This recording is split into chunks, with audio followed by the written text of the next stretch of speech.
नमस्कार दोस्तों, मैं हूं Akshay Jain, director Swaraj Finbo private limited. आज की इस वीडियो में आपका स्वागत है। पिछले वीडियो में हमने जाना था कि म्यूचुअल फंड में इन्वेस्टमेंट कैसे कर सकते हैं और उसके फ़ायदों के बारे में। अब इन्वेस्टमेंट करने के बाद में अक्सर लोगों का सवाल आता है कि इन्वेस्टमेंट तो कर लिया, अब विड्रॉ कैसे करें। तो विड्रॉ करने के लिए आपके पास में दो ऑप्शंस होते हैं। पहला ऑप्शन होता है लमसम विड्रॉल, जिसमें कि आप एक मुश्त पैसा या तो पार्शियल या फिर फुल्ली विड्रॉल कर सकते हैं। इसमें कोई टाइम लिमिट नहीं होती है। जैसे कि मैंने पिछले वीडियो में बताया था, लॉन्ग टर्म और शॉर्ट टर्म कैपिटल गेन के साथ में आप विड्रॉवल कर सकते हैं। हालांकि कुछ फंड्स ऐसे भी होते हैं जिसमें लॉक इन होता है, जैसे कि ELSS fund, children's category fund, retirement funds और कुछ और दूसरे फंड्स भी होते हैं जिनमें कि डिफाइंड होता है कि इतने साल का लॉक इन है। इनके अलावा ऑलमोस्ट सारे mutual funds lock in free होते हैं, तो आप पैसा कभी भी डाल सकते हैं और कभी भी विड्रॉ कर सकते हैं, कोई बाउंडेशन नहीं है। और दूसरा मेथड होता है SWP, यानी कि सिस्टमेटिक विड्रॉवल प्लान।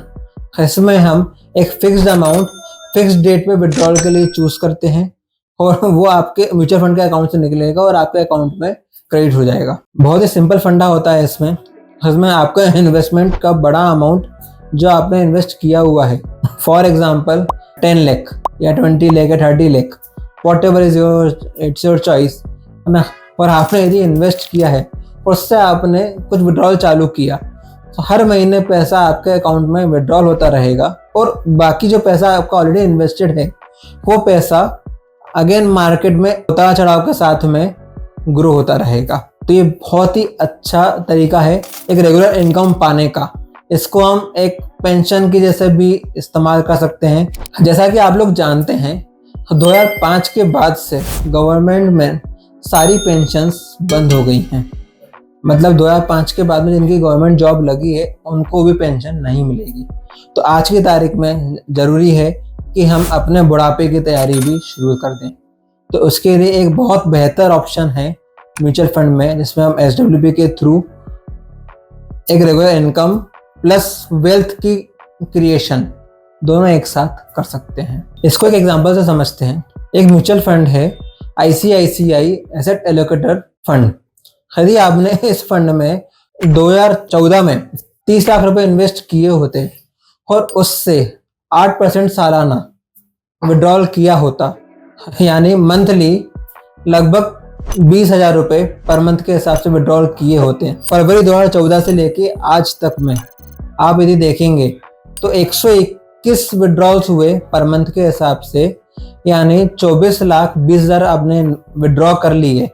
उसके बावजूद 30 लाख की वैल्यू आप गेस कर सकते कितनी होगी? उस 30 लाख की वैल्यू 52 लाख के करीब करीब हो जाती है, जबकि आप 24 लाख विड्रॉ कर चुके हैं। जी हाँ, ये पॉसिबल है SWP के साथ साथ पावर ऑफ कंपाउंडिंग के कारण। पावर ऑफ कंपाउंडिंग यहाँ पे काम करता है। Mind blown. जब मैंने पहली बार समझा था इस कॉन्सेप्ट को, तब मैं भी शॉक्ड था, लेकिन ये बैक हिस्ट्री बैक डेटा के हिसाब से मैंने आपको बताया है। ये रिकमेंडेशन नहीं है, ये एक एग्जाम्पल है। इस तरह से बहुत सारे फंड्स हैं जो कुछ सेफ लाइन में चलते हैं और अच्छे रिटर्न्स देते हैं, जिनको आप रिटायरमेंट के बाद के लिए चूज कर सकते हैं। एक खास बात, SWP शुरू करने के लिए आपके पास में एक बहुत बड़ा इन्वेस्टमेंट अमाउंट होना चाहिए। ये आपके पास में प्रोविडेंट फंड की मैच्योरिटी पे या फिर रिटायरमेंट कॉर्पस यदि आपको मिल रहा है उसके थ्रू, या फिर आपको कहीं से एक बड़ा अमाउंट रिसीव होता है, फॉर एग्जांपल प्रॉपर्टी बेच के, तो वहाँ वो अमाउंट आप यहाँ पे इन्वेस्ट कर सकते हैं लमसम, जिसमें आपको प्रॉफिट तुरंत मिलना चालू हो जाएगा। लेकिन यदि आपके पास में लमसम बड़ा अमाउंट नहीं है तो उसका एक ऑप्शन और है, आप अपने इमीडिएट इनकम को थोड़ा डिले कर सकते हैं। तो आप थोड़ा थोड़ा अमाउंट इन्वेस्ट करके SIP के थ्रू अपना कॉर्पस क्रिएट करें और उस कॉर्पस से विड्रॉल चालू करें, तो ये बहुत अच्छा आपका ऑप्शन बन सकता है। अब SWP के लिए मैं आपको एक अच्छा गोल्डन रूल और देता हूँ। SWP में आपको विड्रॉल शुरू करना है यदि, तो आप ध्यान रखिए आपको ऐसे फंड्स में इन्वेस्ट करना है विड्रॉल करते समय जहाँ पे आपको रिस्क जो है मिनिमाइज हो जाए, लेकिन साथ में इक्विटी का पोर्शन भी रहे, ताकि आपको मार्केट का उतार चढ़ाव का फायदा भी मिल सके। प्लस आपको यहाँ पे 12% 13% का रिटर्न भी मिल सकता है। अब जब आपको आपके इन्वेस्टमेंट पे 11% 12% का रिटर्न मिल रहे हैं, तो ध्यान रखिए आपका विड्रॉवल अमाउंट, यदि आप एक sustainable long term withdrawal, monthly withdrawal आप चाहते हैं, तो आपको वो अमाउंट 8% या 7% एनुअल ही रखना चाहिए।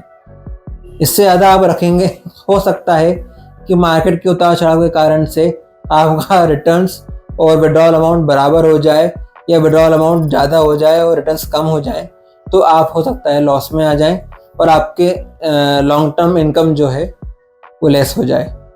लेकिन यदि आप 7% या 8% विड्रॉवल अमाउंट रखते हैं, तो मैं आपको ये एश्योर कर सकता हूँ कि लॉन्ग टर्म में आपका ये पैसा बिल्कुल भी ख़त्म नहीं होगा, बल्कि कई गुना पैसा बढ़ भी जाएगा, जबकि आप एक बड़ा अमाउंट विड्रॉ कर चुके होंगे, जैसा कि मैंने एग्जाम्पल में बताया। आई होप आपको SWP और विड्रॉवल्स के लिए जो भी क्वेरीज थी या जो भी डाउट्स थे वो क्लियर हुए होंगे। अगली वीडियो में हम बात करेंगे कि आप फंड्स को कैसे स्विच कर सकते हैं या दूसरे फंड में चेंज कर सकते हैं। बने रहिए हमारे साथ में इस सीरीज़ में। हम आपके ऐसे ही और भी जो फाइनेंशियल डाउट्स होंगे उनको सॉल्यूशन देने में पूरी कोशिश करेंगे। यदि आपके मन में कोई सवाल आता है तो आप कमेंट सेक्शन में कमेंट करके हमें बताएं, उसका सॉल्यूशन हम आपको अवश्य देंगे। ऐसे ही और वीडियोस को देखने के लिए हमारे चैनल को सब्सक्राइब करें और अपने दोस्तों के साथ भी शेयर करें। हो सकता है इनमें से कोई वीडियो उनके भी काम आ जाए। मिलते हैं अगले वीडियो में। नमस्कार। Keep investing, happy investing.